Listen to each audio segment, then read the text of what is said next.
Great question. Um, I've always talked about my 5 C's model, and let me talk about them again. The first is competency. I think anybody who wants to be a future leader should have a hip pocket skill that everybody looks at and says XYZ is the go-to person for that skill. Because unless you're really known for something, and not just as a generalist, you don't stand out from the pack. But in order to be competent at something, you've got to be a lifelong student, because you've got to constantly refine your knowledge of that subject so that you remain ahead and abreast of everything that goes on in that field first. The second, I'd say, is courage and confidence. It's a pair.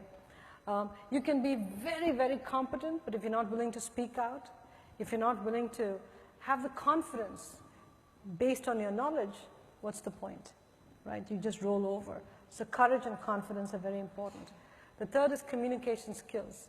You cannot overinvest in communication skills, written and oral communications, because as a leader, you constantly have to mobilize the troops.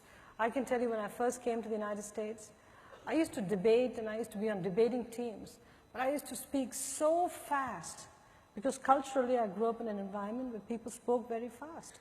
Fortunately, Yale had a requirement that unless you passed the communications course, you couldn't graduate from the first year to the second year in business school. I flunked the first time I took the communications course. So over summer, I took it again, which was the best thing that happened because I learned to sync my brain with my output from my mouth, and so I started to slow down what I was saying. Huge difference. So I'd encourage all of you, invest in communication skills, critically important.